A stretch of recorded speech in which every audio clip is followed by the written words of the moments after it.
Hi friends, welcome to Bharadwaj study circle. నేనే మీ సునీంద్రాణి. ఈరోజు చాలా ఇంపార్టెంట్ అయినటువంటి అంశం మీకు చెప్పడానికి నేను ఇప్పుడు సిద్ధంగా ఉన్నాను. అది ఏంటంటే మనందరికీ తెలిసిన విషయమే. ఈ గ్రూప్ 2 అదే మనకి ఆంధ్రప్రదేశ్ పబ్లిక్ సర్వీస్ కమిషన్ ఏదైతే ఉందో అది వీరు నిర్వహించినటువంటి గ్రూప్ 2 మెయిన్స్ ఎగ్జామినేషన్ అండి. ఈ మెయిన్స్ ఎగ్జామినేషన్ కోసం చాలామంది అసలు ఎందుకు నిరుత్సాహపడుతున్నారు, చాలా వరకు కూడా అసలు చదివే ఆపేస్తారు. చాలా వరకు అసలు ఎగ్జామ్ ఇప్పుడు కాదంటాడు ఒకడు. ఎగ్జామ్ ఫిబ్రవరి ఒకడు.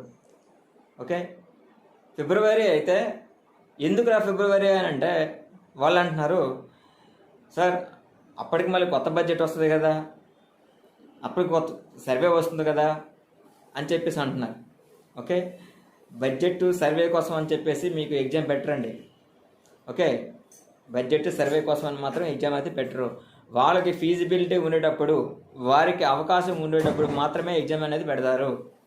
ఓకే, ఎప్పుడైతే ఈ యొక్క ఏపీపీఎస్సి అనేది ప్రక్షాళన జరుగుతుందో, లేకపోతే ఈ మెంబర్స్ అందరూ కూడా ఏకాభిప్రాయంతో ఉండి, మరియు ఇక్కడ ఎవరైతే చైర్మన్ కొత్తగా నియమించబడతారో వారిని కూడా పరిగణలోకి తీసుకొని, ఓకే, ఈ కాన్స్టిట్యూషన్ మొత్తం కూడా ఇక్కడ ఈ బాడీ మొత్తం ఏపీపీఎస్సి బాడీ మొత్తం కూడా ఇప్పుడు ప్రక్షాళన జరుగుతుంది. జరిగినాక ఎగ్జామ్ డేట్స్ అనేవి మనకి విడుదల చేయడం జరుగుతుందని చెప్పేసి చెప్పడం జరిగింది ముందే. ఓకే, అయితే ఇక్కడ ప్రధానంగా కారణం, నేను ఈరోజు ఈ వీడియో చేయడం గల కారణం ఏంటంటే, చాలా వరకు చూస్తున్నాను, చాలా రీడింగ్ రూమ్స్లో చూస్తున్నాను. ఎందుకు అని అంటే అసలు వారు ఏం లేదు అక్కడ విషయం. వస్తున్నారు, వెళ్తున్నారు, ఇంకా నిద్రపోతున్నారు. నెక్స్ట్ ఇంకోరు కొంతమంది మూవీ చూస్తున్నారు. ఆ యొక్క పూర్తిగా అది పోయిందనమాట. అసలు ఎగ్జామ్ అనేది ఎప్పుడుంటే ఏంటి అసలు? మీరు కంప్లీట్గా ఎకానమీ సిలబస్ అయిపోయిందా? కంప్లీట్గా ఎకానమీ కోర్, జాతీయ ఆదాయం కానీ, బ్యాంకింగ్ కానీ, ద్రవ్యం కానీ, తర్వాత ఇలా మనకి ఇవన్నీ కూడా ఎకానమీ కంప్లీట్గా అయిపోయిందా? ఏపీ ఎకానమీ అయిపోయిందా? భూ సంస్కరణలు కానీ, లేకపోతే ఇక ఇండియన్ ఎకానమీలో ఇంకా పంచవర్షాలు కానీ, ఇవన్నీ కూడా అయిపోయినాయా? చాలా ఉంది. The vast syllabus, only 75 marks. ఇంకొకటి కరెంట్ అఫైర్స్తో లింక్ చేసుకోవాల్సి ఉంటుంది చాలా వరకు. అది అయిపోయిందా? డైలీ కరెంట్ అఫైర్స్తో ఎకానమీని, పాలిటీని, సైన్స్ అండ్ టెక్నాలజీని లింక్ చేస్తున్నారా? అది లేదు. అంటే నేను గమనించినటువంటి విషయాలు ఇవన్నీ. మీకు చెప్పాలంటే చాలా వరకు రీడింగ్ రూములు ఖాళీ చేసి కూడా వెళ్తున్నారు. అసలు ఎందుకు ఇంత పరిస్థితి అనేది కూడా ఒకసారి మీలో మీరే బేరేజ్ వేసుకోవాల్సిన అవసరం ఉంటుంది. ఒకటైతే మాత్రం కరెక్ట్, ఎగ్జామ్ ఎప్పుడని ఆలోచించకుండా ఎవరైతే ఈ 24/7 ఈ అవర్స్ కంప్లీట్గా యూజ్ చేసుకుంటాడో వాడే ఇక్కడ టాపర్గా నిలుస్తారు. కన్ఫామ్గా ఉద్యోగాన్ని సంపాదించుకోవడం అనేది జరుగుతుంది. ఓకే, ఎగ్జామ్ వచ్చేసరికి నేను నా ప్రాథమిక ఇన్ఫర్మేషన్, నాకు వచ్చినటువంటి ప్రాథమిక ఇన్ఫర్మేషన్ ప్రకారం చూసుకున్నట్లయితే ఎప్పుడైనా సరే చెప్తున్నాను, డిసెంబర్లోనే జరుగుతుందండి ఎగ్జామ్. డిసెంబర్లో అవుతుంది. అది ఎందుకు అని అంటే మళ్ళీ ఎకానమీ చదవాలి, ఎకానమీ కోసమే కదా మళ్ళీ ఈ బడ్జెట్ సర్వే వస్తుందని చెప్పేసి మళ్ళీ అలా ఇవ్వరండి. అలా అనుకోకూడదు కూడా.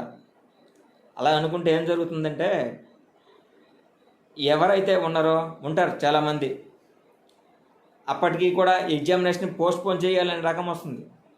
సార్ ఇప్పుడే కదా మాకు బడ్జెట్ సర్వే ఇచ్చారు, మేము ఇప్పటిలోనే ఎలా చదివేయగలం అని చెప్పేసి మీరు అదే ఆలోచించండి. మెయిన్ అది ఎవరు ఆలోచించట్లా. అది ఆలోచించినట్లయితే ఎగ్జామినేషన్ ఫిబ్రవరిలో ఎలా అవుద్ది? అవ్వదు. ఇప్పుడు అక్కడ మీరు ఈ కంప్లీట్గా ఏదైతే ఈ ఎకానమీ ఉందో గత మొత్తం కూడా ఈ ఇయర్లో జరిగినటువంటి అన్నీ కూడా సమకాలీన అంశాలతో బేస్ చేసుకొని తీసుకోవాలి ఎకానమీ అంటే. ఓకే, ఎకనామిక్స్ వేరు, ఎకానమీ వేరు, అది అందరికీ తెలిసిన విషయమే కదా. కానీ ఎందుకో మరి ఓన్లీ ఎకానమీ గురించి ఆలోచించి ఇంకా మీరు ఫిబ్రవరి ఫిబ్రవరి ఫిబ్రవరి అని అనుకుంటున్నారు. ఓకే, ఫిబ్రవరిలో కూడా జరగదు. ఎందుకు అనంటే కొంతమంది ఉన్నారు, తెలివిగా ఉన్నారు, మేము ఇప్పటికిప్పుడే ఈ సిలబస్ని చదవలేమని అంటారు. ఇప్పటికిప్పుడే బడ్జెట్ వచ్చింది, మేము చదవలేమని అంటాడు ఒకడు. ఇప్పటికిప్పుడే మనకు సర్వే వచ్చింది, మేము చదవలేము, మాకు మరికొన్ని రోజులు కావాలని అంటారు.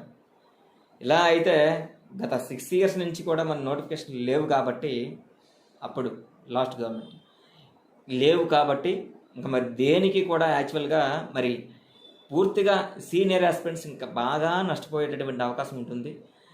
సీనియర్ ఆస్పిరెంట్సే కాదు, ఇప్పుడు ఎవరైతే లక్కీగా ప్రిలిమినరీ క్వాలిఫై అయ్యి చక్కగా మెయిన్స్ ప్రిపేర్ అవుతున్నారో వారికి కూడా చాలా దెబ్బతినేటువంటి అవకాశం అయితే ఉంటుంది. అందులో నేనైతే మాత్రం ముక్తకంఠంగా చెప్తున్నాను, అటువంటి వాటిని మీరు ఎప్పుడు కూడా ఎంకరేజ్ చేయొద్దు. కరెక్ట్గా చదువుకోండి, ఒక పద్ధతి ప్రకారం చదువు. అయితే నాకు వచ్చినటువంటి ప్రాథమిక ఇన్ఫర్మేషన్ ప్రకారం మీకు ఈ ఎగ్జామినేషన్ అనేది కన్ఫామ్గా డిసెంబర్లో అవ్వాలి. ఓకే, డైలీ మీకు చూస్తుంటే ఈ ఆంధ్రప్రదేశ్ సర్వే అనేది ఎక్కడి నుంచో రాదండి. Okay, already Indian budget and survey 2 వచ్చాయి కదా. దానికి వచ్చేసరికి మనకి ఎలా లేదన్నా సరే అందులో నుంచి ఒక 10 marks వస్తాయి రెండింటి నుంచి. ఓకే, మళ్ళీ ఏపీ ఎకానమీలో బడ్జెట్ అండ్ సర్వే 2 కూడా వస్తాయి. ఈ ఇంటర్మ్ బడ్జెట్ కాదు, గోల్డ్ బడ్జెట్ అయినా అన్నింటినీ కూడా ఏ పథకానికి ఎంతెంత కేటాయించారు అనేది చదువుకోవచ్చు. నెక్స్ట్ ఇంకోటి, క్యాబినెట్ కమిటీ సూచనలు ఏవైతే ఉన్నాయో అందులో ఎకనామిక్ అంశాలు ఏవైతే జోడించబడ్డాయో అటువంటి వాటిని ఇక్కడ ఎగ్జామ్లో మనకి అడిగేటటువంటి అవకాశం ఉంటుంది. కాబట్టి ఎప్పుడు కూడా ఇలా ఈ సర్వేకి బడ్జెట్కి ఆధారపడి ఈ యొక్క ఎగ్జామినేషన్ అనేది మాత్రం ఉండదు అని చెప్పేసి నేనైతే చెప్తున్నాను. ఎందుకు అని అంటే అందరూ కూడా నాతో చాలామంది మాట్లాడడం జరిగింది, సార్ ఇది ఫిబ్రవరిలో ఉంటుంది ఎగ్జాము అని చెప్పేసి. ఫిబ్రవరి 2025 అది నాట్ పాసిబుల్. ఇన్ కేస్ అప్పట్లో అవ్వాలి అని అనుకున్నట్లయితే చాలా నష్టపోయేది మీరే. Okay, thank you very much అండి, ఆల్ ది వెరీ బెస్ట్. ఇంకో విషయం చెప్తున్నాను మీ అందరి కోసం, నేను సైన్స్ అండ్ టెక్నాలజీ, అదేవిధంగా కరెంట్ పాలిటీ, కరెంట్ ఎకానమీ, ఈ 3 కూడా current science and technology, current polity and current ఈ ఎకానమీ, ఈ 3 కూడా మీకు ఓన్లీ 499 రూపీస్కి మాత్రమే, ఈ ఒక్కరోజు మాత్రమే నేను మీకు ఆఫర్లో ఉంచడం అనేది జరిగింది. కాబట్టి మీరు ఈ యొక్క అవకాశాన్ని సద్వినియోగం చేసుకోండి. డిస్క్రిప్షన్లో మీకు మన యాప్ లింక్ అనేది నేను ఇస్తాను. ఓకే, ఎక్కడ కూడా మీకు అందులో ఫ్రీ మెంటర్షిప్ కూడా నేను ఇస్తాను. ఓకే, టెస్ట్ సిరీస్ అనేది కూడా మీకు కండక్ట్ చేయడం అనేది జరుగుతూ ఉంటుంది. Current based on current economy, polity and science and technology. Okay, ఇది ఈరోజు నేను మీకు చెప్పదలుచుకున్నటువంటి ముఖ్యమైనటువంటి సమాచారం. Okay, thank you very much and all the very best. ఒకసారి ఛానల్ని సబ్స్క్రైబ్ చేసుకోండి, లైక్ కొడండి, అదేవిధంగా మీ ఫ్రెండ్స్కి షేర్ చేయండి. Okay, thank you.